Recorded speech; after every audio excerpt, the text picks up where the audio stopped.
The message traveled through space for 3 months before reaching the great communication hub of the Galactic Confederation. It was a simple radio signal, weak and crackling with static, but it carried words that made the ancient beings of the galaxy pause in wonder. "This is Earth calling. We are ready to meet you." Ambassador Zexithara studied the transmission data with his 6 eyes, each one focusing on different aspects of the signal. His species, the Vorthak, had been exploring space for over 800 billion years. They were among the oldest members of the Confederation, and Zexithara had personally witnessed the rise and fall of countless civilizations. Young species always excited him, though most proved disappointing in the end.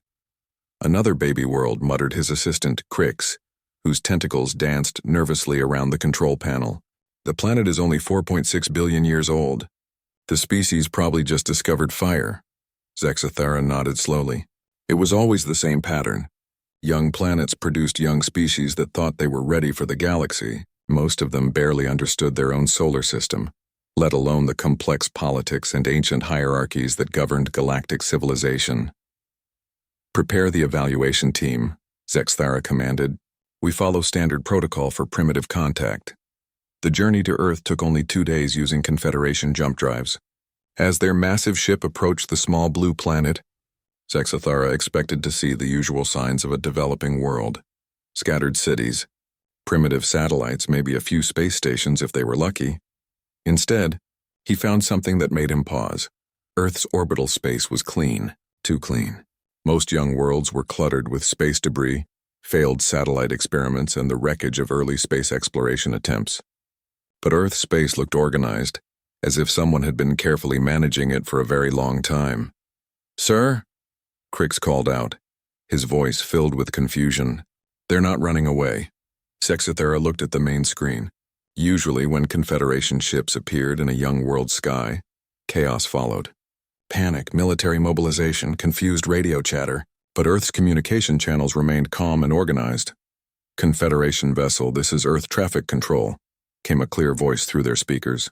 "You are cleared for landing at landing pad 7. Coordinates being transmitted now." "Welcome to Earth. Traffic control? Landing pads?" Zexithara felt a strange unease creep through his ancient mind. Young species didn't have traffic control for alien visitors.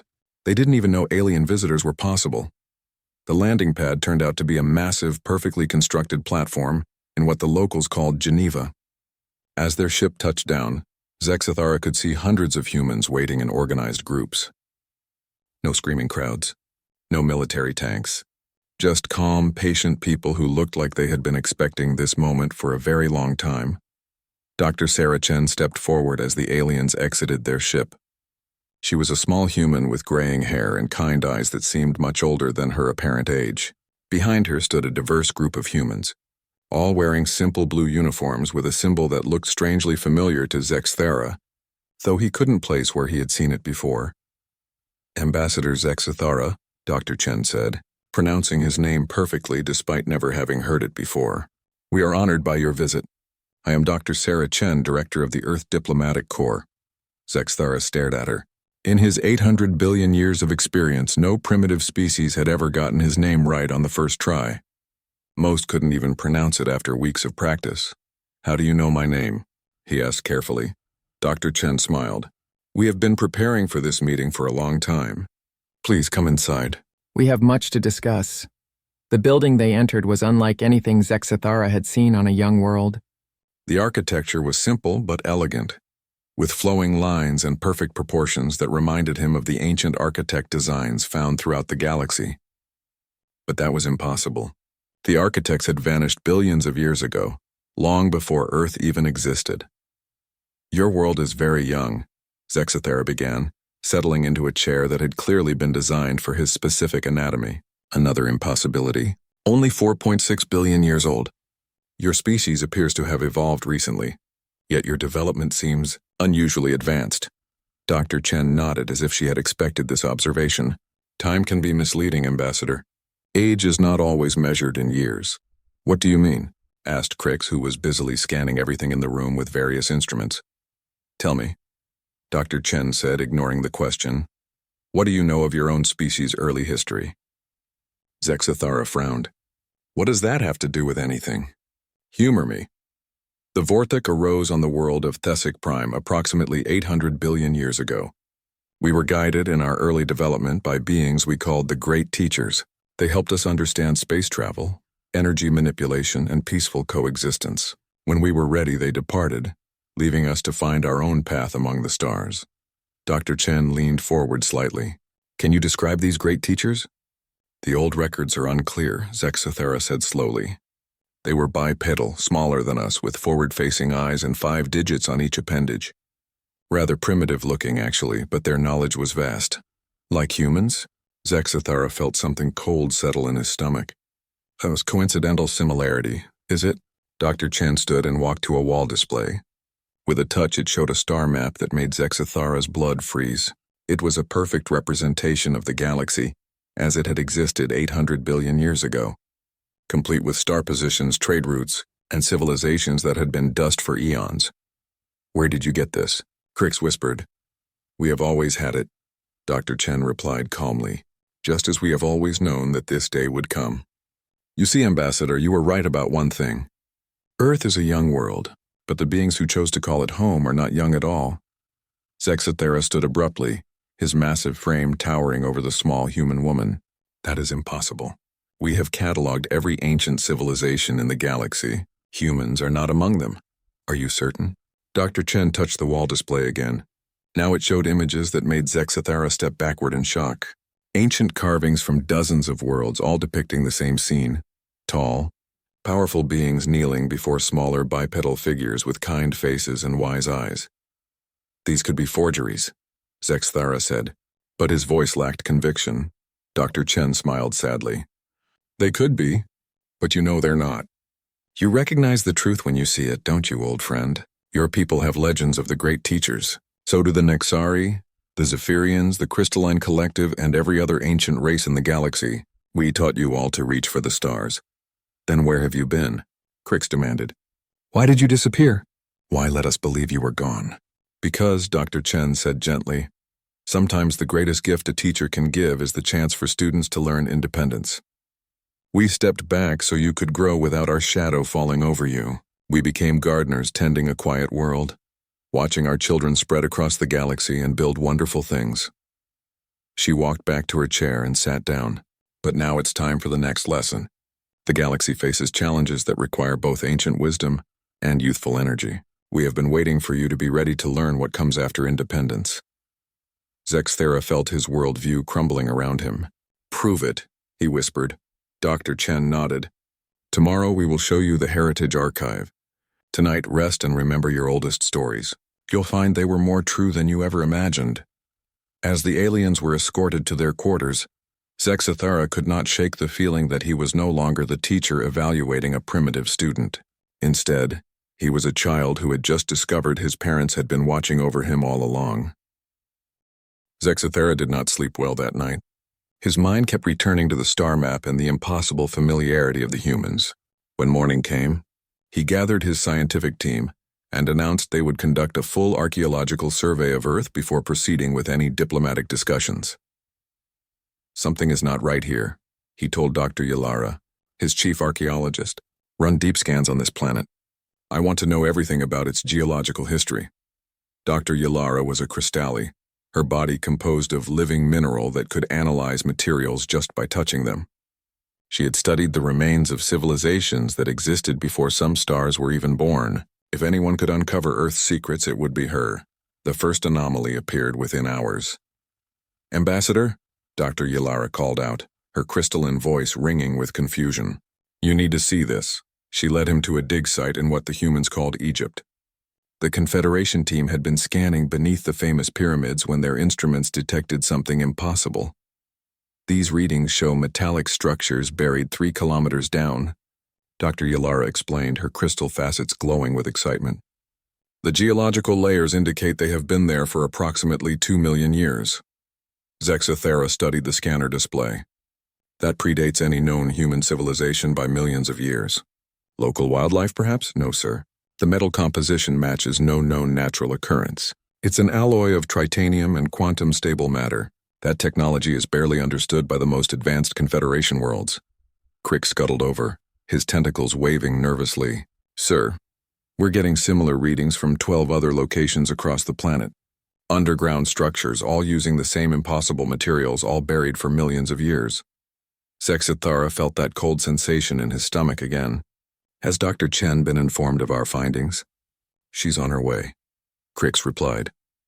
When Dr. Chen arrived at the dig site an hour later, she seemed unsurprised by their discoveries. She examined their scanner readings with the calm attention of someone reviewing familiar information. Interesting finds, she said quietly. Dr. Chen, Zexithara said carefully, these structures predate your species by millions of years. How do you explain their presence?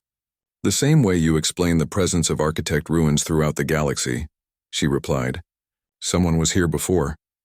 But the architects vanished billions of years ago, long before Earth even existed. Dr. Chen looked at him with those strangely ancient eyes. Did they? Before Zexithara could respond, Dr. Yalara let out a sharp crystalline note of surprise. Ambassador, I'm detecting energy signatures from these buried structures. They're not dormant. They're in some kind of standby mode. Standby mode? Zexithara repeated. As if they're waiting for an activation signal, Dr. Yalara confirmed. Dr. Chen smiled. Perhaps it's time for another revelation. Follow me. She led them to a nearby human facility that looked like a simple research station. But as they approached, Zexithara noticed details that made his skin crawl. The architectural proportions were wrong for a young species. The energy efficiency was too high. The materials were too perfect. Inside, Dr. Chen took them to a room filled with what appeared to be historical displays. But as Zexithara looked closer, he realized these weren't replicas or artistic interpretations. They were genuine artifacts from civilizations across the galaxy. This is a Nexari crystal song recorder, Dr. Chen said, pointing to a delicate instrument. It was used to preserve their greatest musical compositions. This one contains the Symphony of the Seven Suns, composed 40 billion years ago. Zexithara stared at the device. He knew what it was because he had seen identical ones in Nexari museums. But the Nexari lived 3,000 light-years away and had never visited Earth. How do you have this? He whispered. It was a gift, Dr. Chen replied simply. From the composer herself. A lovely being named Zrixthala. She had such talent for harmonizing stellar frequencies. Crix made a strangled sound. Zrixthala is the most revered figure in Nexari history. She died 30 billion years ago. Humans weren't even evolved yet. Dr. Chen moved to another display. This is a Vorthak memory crystal from your own world's first successful faster-than-light journey. Your ancestor Thexazara recorded his thoughts and feelings during that historic moment. Zexithara felt the world spinning around him. Thexazara was his great-great-grandfather, removed by billions of generations. The memory crystal was supposed to be safely stored in the most secure vault on Thesic Prime. This is impossible, he said. Is it? Dr. Chen activated the crystal. Suddenly, the room filled with the emotional resonance of Zexithara's ancient ancestor. The wonder, the fear, the joy of seeing stars grow large and then small again as space folded around his primitive ship. How? Dr. Yalara asked, her crystal body resonating with harmonic confusion. Dr. Chen walked to a central display case. Inside was a simple metal tablet covered with symbols that seemed to shift and change as they looked at them. Do you recognize the writing? She asked. Zexithara studied the symbols. They looked familiar, but he couldn't quite place them. Then suddenly his breath caught. Those are old script symbols. The universal language that all Confederation species learned from the great teachers, Dr. Chen finished. The architects. The first ones. We've had many names throughout the galaxy's history. She touched the display case and holographic images filled the room. Zexithara saw scenes that matched his people's oldest legends. Small bipedal beings teaching various alien species how to build, how to travel between stars, how to live in peace. Every advanced species in the galaxy has the same basic story, Dr. Chen continued. Long ago, wise teachers came and helped them reach for the stars. They showed them how to harness energy, how to build ships that could cross space, how to form peaceful societies. Then the teachers left, telling their students to grow and learn on their own. But why? Crix asked. Why leave? Why hide? Dr. Chen smiled sadly. Because the greatest act of love a parent can perform is knowing when to let their children stand on their own. We had guided the galaxy's development for eons. Every species that reached for the stars had our help, our protection, our guidance. But there comes a time when students must become teachers themselves. Zexathera sank into a nearby chair, his massive frame suddenly feeling very small. You're saying that humans are the architects? That you've been watching us all along? Not all of us, Dr. Chen corrected. Most of humanity chose to sleep for a while. To live simple lives on a beautiful world and let the universe grow without our constant interference. We became farmers, artists, philosophers. We raised families and told stories and enjoyed the simple pleasure of existing without the weight of an entire galaxy's development on our shoulders. But some of you stayed awake, Dr. Yalara said, understanding beginning to glow in her crystalline matrix. Some of us kept watch, Dr. Chen confirmed. We maintained the monitoring stations, kept track of our children's progress, and waited for the right time to reveal ourselves again. And that time is now? Zexathera asked. Dr. Chen's expression grew serious. The galaxy faces challenges that require both ancient wisdom and youthful innovation. The Confederation has grown stagnant. Wars break out over resources that could be shared. Species hoard knowledge instead of teaching it. The old hierarchies based on age and tradition are preventing the kind of cooperation needed for the next phase of galactic evolution. She gestured to the artifacts around them. We gave you the tools to build a beautiful civilization. Now it's time to help you use those tools to build something even better. Zexathera looked around the room at treasures from across the galaxy, artifacts that should have been impossible for humans to possess. The evidence was overwhelming, but his mind still struggled to accept it. Tomorrow, Dr. Chen said gently, we will take you to the Heritage Archive. There you will see the full record of our time among the stars. Tonight I suggest you contact your government and prepare them for some very surprising news. As the Confederation team prepared to leave, Zexathera turned back to Dr. Chen. If you are truly the architects, then everything we thought we knew about galactic history is wrong. Dr. Chen nodded. Not wrong, incomplete. You've been living the second chapter of a much longer story. Tomorrow you'll finally get to read the first chapter. Outside, as the alien delegates walked back to their ship, Crix whispered to his commander, Sir, what do we tell the Confederation? Zexathera looked up at the Earth's strange yellow sun and felt the weight of eons pressing down on him. The truth, he said finally, that we came here to evaluate a primitive species for membership in our alliance, and instead discovered that we are the children returning home to meet our parents. The journey to the Heritage Archive took them deep into Earth's largest desert. Dr. Chen led the Confederation, team across endless sand dunes and vehicles that moved too smoothly and too quietly for their apparent simplicity. Zexathera noticed that the humans seemed to navigate without any visible guidance systems, as if they knew exactly where they were going by instinct alone. How far? Asked Dr. Yalara, her crystalline form reflecting the harsh sunlight into rainbow patterns across the sand. We're almost there, Dr. Chen replied. She had been quiet during the journey, as if preparing herself for something difficult. Crix's instruments had been picking up strange readings for the past hour. Sir, he whispered to Zexathera, there's something massive underground ahead. The energy signatures are unlike anything in our databases. Suddenly, Dr. Chen raised her hand and their vehicle stopped.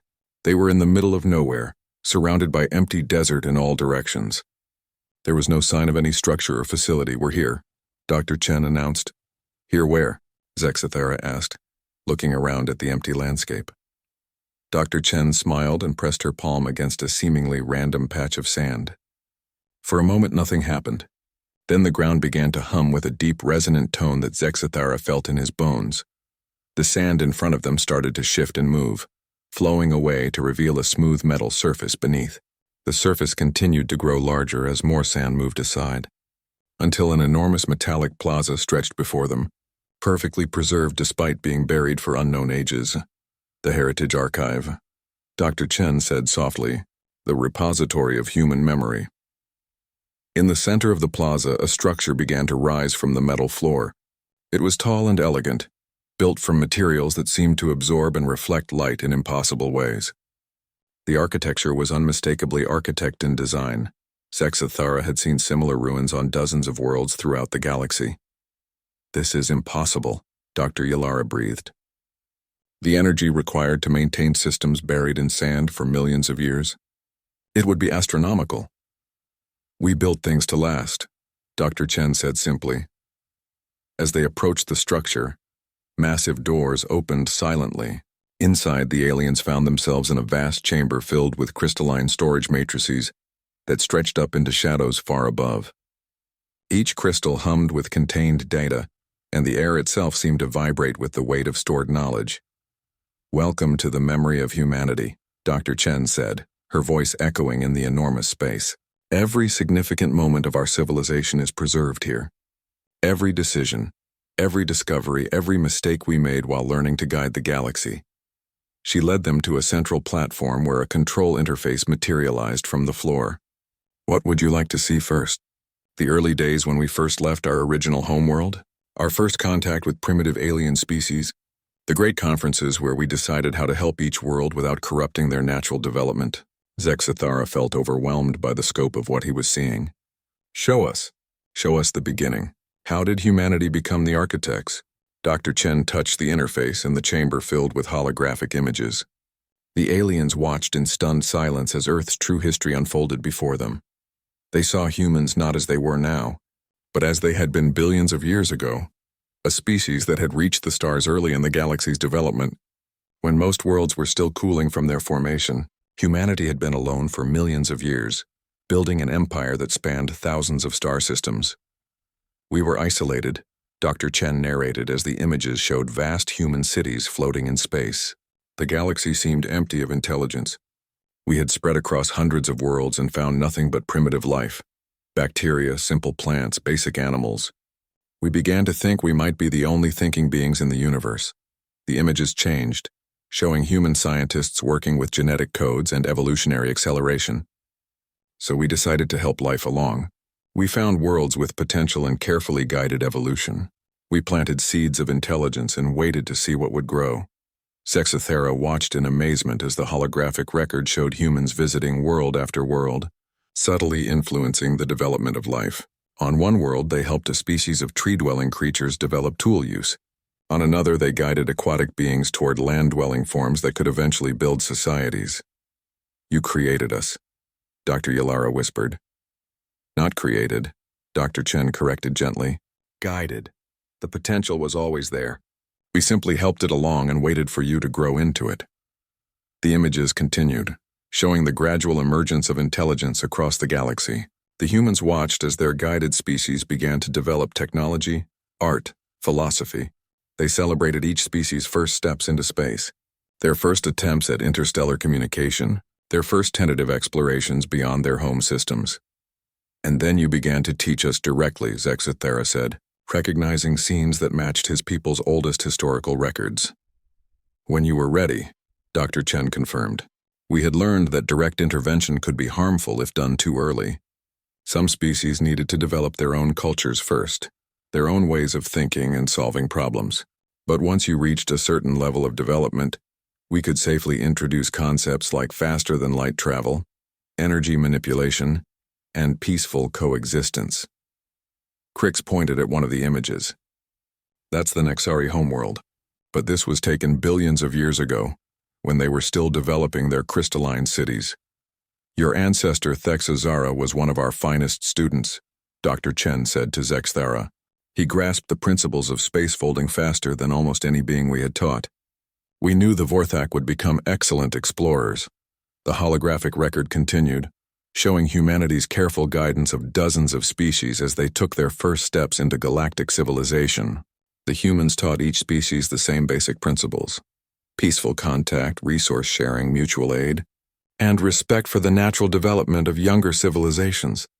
"You created the Confederation," Dr. Yalara realized. "We provided the framework," Dr. Chen agreed. "The principles that would allow different species to work together despite their differences. We wanted to ensure that as the galaxy became more populated, conflicts would be resolved through cooperation rather than conquest." But then the images began to show something different. Humans looking tired, aged beyond their years despite their extended lifespans. Meetings where they debated whether their guidance was becoming a crutch that prevented true growth. "After millions of years of shepherding galactic development, we faced a difficult decision," Dr. Chen explained. "Our children were becoming dependent on us. They looked to humans for answers to every problem, approval for every decision. We realized that our continued presence was preventing them from reaching their full potential. The final images showed the Great Withdrawal, thousands of human ships departing from worlds across the galaxy, taking with them the advanced technologies and leaving behind only basic tools and gentle guidance. The humans returned to Earth, sealing away their greatest achievements and choosing to live simple lives. We became gardeners, Dr. Chen said softly. We tended our little world and watched from afar as our children grew into the magnificent civilizations they were always capable of becoming. But you never truly left, Zexathera said, understanding beginning to dawn. Dr. Chen smiled. A parent never truly leaves. We maintained monitoring stations throughout the galaxy. We watched your progress, celebrated your successes, mourned your failures, and we waited for the day when you would be ready for the next phase of your development, which is now. The galaxy has grown as far as it can under the current system, Dr. Chen explained. The Confederation has become rigid, hierarchical, prone to conflict over resources and territory. Many species have stopped exploring, stopped growing, stopped learning. Some have even begun to regress. She gestured to the crystalline archives around them. The knowledge stored here could solve every resource shortage in the galaxy. We have technologies that could heal damaged worlds, energy systems that could power entire civilizations, agricultural techniques that could feed countless billions. But more importantly, we have the wisdom of experience, the knowledge of what works, what doesn't, and how to build a truly sustainable galactic civilization. And you're willing to share all of this?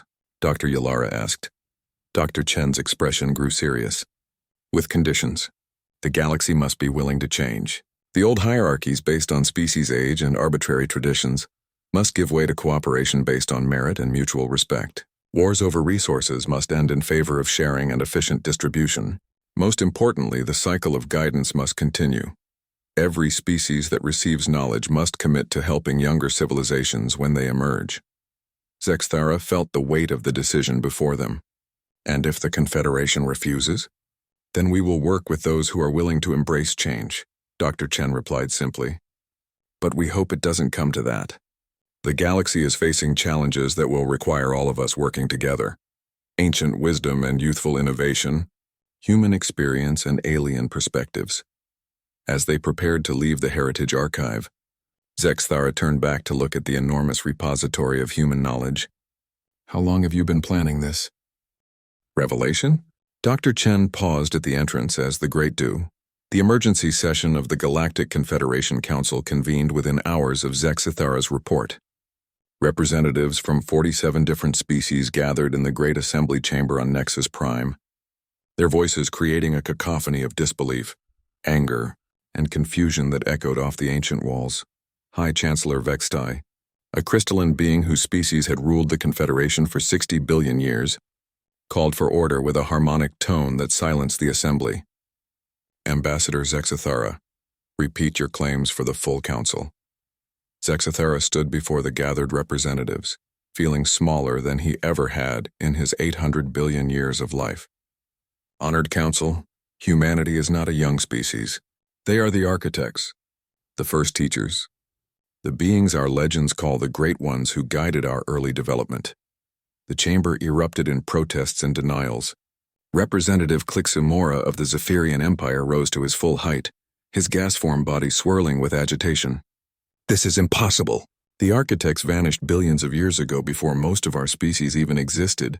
They didn't vanish, Zexathera replied quietly. They retired. High Chancellor Vextai's crystalline form pulsed with skeptical light. You expect us to believe that the most advanced civilization in galactic history has been hiding on a backwater planet, pretending to be primitives? I have seen the evidence with my own eyes, Zexathera said firmly. The Heritage Archive contains complete records of our civilization's development. They have artifacts from our earliest histories, technologies that predate our current understanding, and knowledge of events that only the great teachers could possess. Dr. Chen's voice suddenly filled the chamber, transmitted from Earth with perfect clarity despite the vast distance. Honored representatives, may I address the council? The chamber fell silent. High Chancellor Vextai's form flickered with surprise. Dr. Chen, how are you transmitting on our secure channels? We designed your communication systems, Dr. Chen replied simply. just as we designed most of the foundational technologies your civilizations still use today. Representative Thixval of the Ancient Morphic Collective leaned forward. Prove it, she demanded, her shape-shifting form radiating skepticism. If you are truly the architects, show us something only they would know. The holographic display at the center of the chamber activated, showing Dr. Chen standing in what appeared to be a simple Earth facility. Behind her, the walls were covered with star charts that made several council members gasp in recognition. Thixval, Dr. Chen said, looking directly at the morphic representative. Your species was the third we guided to sentience. You evolved from liquid metal deposits on Morphus 7. The first successful shapeshifter was named Gluxithai, and she chose the form of a crystalline bird when she achieved stable consciousness. We helped her understand that form was not limitation but expression. Thixval's current shape dissolved and reformed into something that resembled the ancient crystalline bird form Dr. Chen had described. That knowledge exists only in our most sacred archives. It has never been shared with outsiders. Dr. Chen nodded gently. Clixmora, your people's greatest fear has always been losing your gaseous cohesion and dispersing into space. We taught your ancestors the harmonic frequencies that bind your particles together, the song of unity that every Zephyrian learns as a child. We composed it. Cliximora's gas form swirled in patterns of shock and recognition. The Song of Unity was indeed the foundation of Zephyrian existence, but its origins had been lost to time. High Chancellor Vextai, Dr. Chen continued, your people carved the first Confederation Charter into crystal matrices using techniques we taught you. The three fundamental laws of galactic civilization, peaceful contact, resource sharing, and protection of developing species, those were principles we developed after millions of years of observation and experience. One by one, Dr. Chen addressed each major species represented in the council, revealing knowledge that should have been impossible for any outsider to possess. She spoke of their earliest legends, their founding principles, their deepest cultural secrets, all with the gentle familiarity of someone who had been there when those cultures were born. High Chancellor Vextai's crystalline form had dimmed to barely a glow. If what you say is true, then everything we believe about galactic history is wrong. Not wrong, Dr. Chen corrected. Incomplete. You have been living your own stories, making your own choices, developing your own magnificent civilizations. We simply provided some guidance at the beginning and then stepped back to let you grow. Representative Nexith, a hive mind species that communicated through electromagnetic pulses, sent a sharp query through the chamber's translation system. Why? Why abandon the galaxy you had shaped? Why hide for so long? Dr. Chen's expression grew thoughtful. Because a teacher's greatest success is when their students no longer need them. We had been guiding galactic development for eons, and we realized that our continued presence was preventing true growth. You were looking to us for every answer, every decision. We had become parents who were preventing their children from learning to walk on their own. She paused, and when she continued, her voice carried the weight of ancient sadness. So we made the hardest decision any civilization has ever made. We chose to withdraw, to live simple lives on a beautiful world, and to let our children find their own way among the stars. But you watched, Zexithera said, understanding flooding through him. You never truly left. A parent never stops caring, Dr. Chen confirmed. We maintained monitoring stations throughout the galaxy. We celebrated your successes and mourned your tragedies. We watched as you built the Confederation, as you explored new worlds, as you developed art and science and philosophy beyond anything we had imagined. You exceeded our greatest hopes for what you could become. High Chancellor Vextai's form began to pulse with a slow, rhythmic light, the crystalline equivalent of deep thought. But now you have revealed yourselves. Why? Dr. Chen's image flickered as she touched controls outside the hologram's range. Suddenly, the chamber's displays showed images from across the galaxy. Worlds strip-mined for resources. Species engaged in territorial wars. Civilizations that had stagnated and were slowly declining. Because the galaxy has reached a crossroads, Dr. Chen explained. The current system has taken you as far as it can. The Confederation has become rigid, hierarchical, prone to conflict over resources that could be shared. Many species have stopped exploring, stopped innovating, stopped growing. Some are even beginning to regress. The images changed to show vast storage facilities, advanced technologies, and energy systems beyond current galactic understanding. We possess knowledge that could solve every resource shortage in the galaxy. We have technologies that could heal damaged worlds, feed every being, provide clean energy for countless civilizations. But more importantly, we have the wisdom of experience. What do you want from us? Representative Clixmora asked, his gas form swirling with nervous energy. Change, Dr. Chen said simply. The old hierarchies based on species age and tradition must give way to cooperation based on merit and mutual respect. Wars over resources must end in favor of sharing and efficient distribution. The galaxy must be willing to embrace new ways of thinking, new approaches to old problems. High Chancellor Vextai's form flared brighter. And if we refuse, then we will work with those who are willing to grow, Dr. Chen replied calmly. But we hope it doesn't come to that. The galaxy faces challenges that will require all of us working together. Ancient wisdom and youthful innovation, human experience and the unique perspectives each of your species brings. The chamber fell silent as the implications sank in. Finally, Representative Thixval spoke for many when she asked, "What happens now?" Dr. Chen smiled. "Now you decide. Are you ready to learn the next lesson? Are you prepared to move beyond the childhood of galactic civilization and embrace the responsibilities of adulthood? The choice is yours, as it has always been." She paused and her expression grew serious. "But know this, the galaxy is changing whether we guide it or not. New challenges are coming that will require unprecedented cooperation. Species that refuse to adapt, that cling to old ways and outdated hierarchies, will find themselves left behind as the rest of the galaxy moves forward." High Chancellor Vextai dimmed to a barely visible glow as he considered the momentous decision before them. "We will need time to consider this revelation and its implications." "Of course," Dr. Chen agreed, "but not too much time. The activation signal we sent when we revealed ourselves has awakened other things throughout the galaxy. Ancient systems are coming online, dormant technologies are beginning to stir. Change is coming whether you choose it or not. The only question is whether you'll help shape that change or be swept along by it." The transmission ended, leaving the council chamber in stunned silence. For the first time in the Confederation's history, they faced a decision that would determine not just their political future, but the very nature of galactic civilization itself. High Chancellor Vextai looked around at the assembled representatives, species he had thought of as ancient and wise, now revealed to be children who had just learned their parents were still alive. The galaxy held its breath for 3 days, while the Confederation Council debated humanity's revelation. During that time, strange things began happening throughout known space. Ancient structures on dozens of worlds started humming with power that had been dormant for billions of years. Energy readings spiked on planets that had never shown signs of advanced technology. Deep space monitoring stations detected massive objects moving in the void between stars. On Earth, Dr. Sarah Chen stood in the Heritage Archives Control Center, watching holographic displays that showed the awakening of humanity's hidden infrastructure across the galaxy. Beside her, Ambassador Zexathara observed the scope of what had been concealed for so long. "How many installations?" he asked quietly. 17,000 major facilities, Dr. Chen replied. Hundreds of thousands of smaller monitoring stations, research outposts, and emergency supply depots. "We never truly left, Zexthera. We just became very good at staying hidden."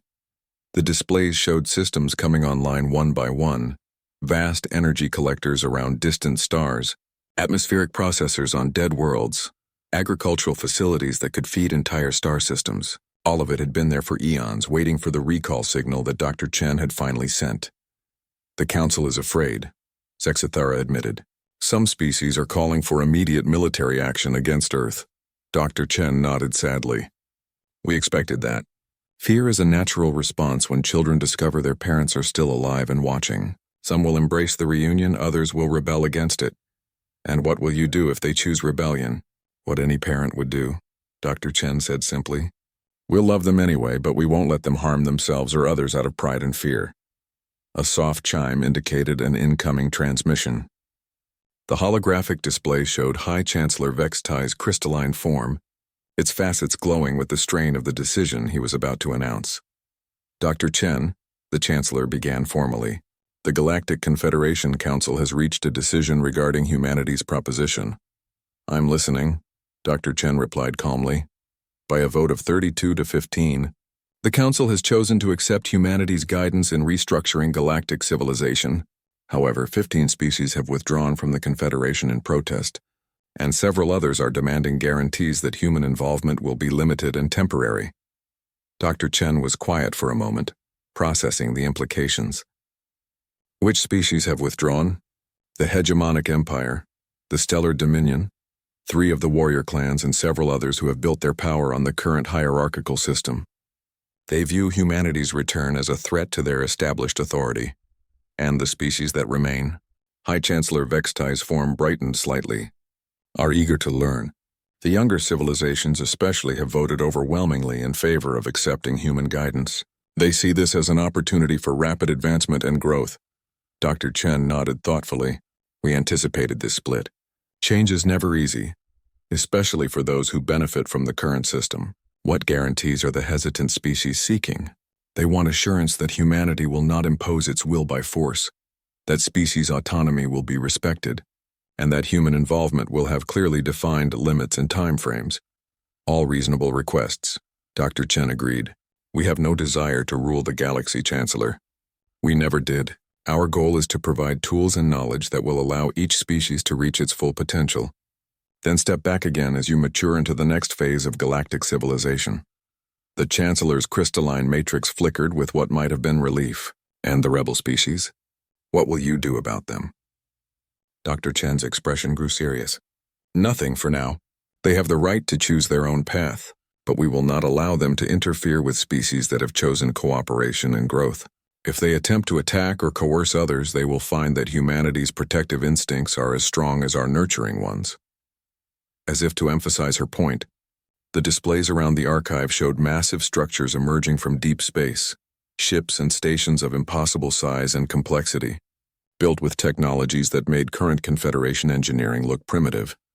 These are your military forces? Saxothera asked, awed by the scale of what he was seeing. These are our tools, Dr. Chen corrected. We don't think in terms of military and civilian the way younger species do. Every human installation is designed to both create and protect, to build and defend, to nurture and safeguard. When you've spent millions of years caring for an entire galaxy, you learn that the two functions are inseparable. High Chancellor Vextai's form pulsed with what Zexathara recognized as excitement. When do we begin? What is the first step in this new phase of galactic development? Dr. Chen smiled. We already have. The moment you chose cooperation over conflict, growth over stagnation, the transformation began. Look at your species' responses to this crisis. You came together, debated openly, and made a collective decision despite your differences. That's exactly the kind of mature behavior we had hoped to see. She gestured to the displays showing awakening installations throughout the galaxy. Over the next few cycles, human advisors will begin arriving at worlds that have requested assistance. We'll start with basic needs: energy, agriculture, environmental restoration. No species will be forced to accept help, but for those who do, the benefits will be immediate and substantial. What about technological advancement? Asked the Chancellor. Many species are eager to access human knowledge directly. Technology will come, but gradually and appropriately, Dr. Chen explained. We learned long ago that giving advanced technology to unprepared civilizations causes more harm than good. Each species will receive knowledge and tools suited to their current level of development and their specific needs. And the rebellious species? Dr. Chen's expression grew sad but determined. They will be left alone to pursue their chosen path. However, we will establish protective zones around species that have chosen cooperation. Any attempt to exploit or attack our partners will be met with appropriate responses. The transmission from Chancellor Vextai ended with expressions of gratitude and anticipation for the changes to come. As the connection closed, Zexathara turned to Dr. Chen with a question that had been troubling him. Why now? He asked. What made this the right time to reveal yourselves? Dr. Chen led him to another section of the archive, where displays showed long-term galactic trends and projections. The data painted a troubling picture: resource depletion, environmental collapse on dozens of worlds, increasing conflicts between species, and a general stagnation in scientific and cultural advancement. The galaxy was approaching a crisis point, she explained. Left unchecked, the current trends would have led to widespread collapse within a few thousand years. Many species would have regressed to pre-spaceflight levels, Others would have gone extinct entirely. We could not stand by and watch our children destroy themselves. But there's another reason, she continued, pulling up different data streams. New challenges are emerging that will require unprecedented cooperation. The galaxy is expanding into regions where different laws of physics apply. Other galaxies are beginning to show signs of intelligence that make even us seem young. Cosmic events are approaching that will test every species' ability to work together for survival. Zexthera studied the projections with growing understanding. You're preparing us for something bigger than galactic civilization. We're preparing you for universal civilization, Dr. Chen confirmed. The next phase of existence that transcends individual galaxies and encompasses all of creation. But first, we must ensure that this galaxy is united, stable, and mature enough to face those challenges as one people rather than as squabbling children. Over the following months, the transformation of galactic civilization began in earnest. Human advisors arrived at cooperative worlds, bringing with them technologies that seemed like magic to species that had struggled with resource limitations for millennia. Worlds that had been strip-mined and polluted were restored to pristine condition within weeks. Energy systems that could power entire civilizations without environmental impact were installed and demonstrated. But more importantly, humans brought wisdom. They taught conflict resolution techniques that ended wars which had raged for centuries. They shared agricultural methods that could feed vast populations without depleting soil or water. They provided educational systems that helped species reach their intellectual and creative potential. The rebel species initially mocked these changes, calling them bribes and manipulations. But as the cooperative worlds flourished while their own civilizations continued to stagnate, cracks began to appear in their resolve. Individual worlds within the rebel faction started secretly requesting human assistance. Scientists and philosophers began questioning their leaders' rejection of obvious benefits. Dr. Chen, now serving as humanity's primary ambassador to the galaxy, maintained her patient approach. Change takes time, she explained to Zexthera, who had become her primary liaison with the reformed Confederation. Some species need to see the benefits with their own eyes before they can overcome their pride and fear. And if they never do, then they will be welcome to rejoin the galactic community whenever they choose to.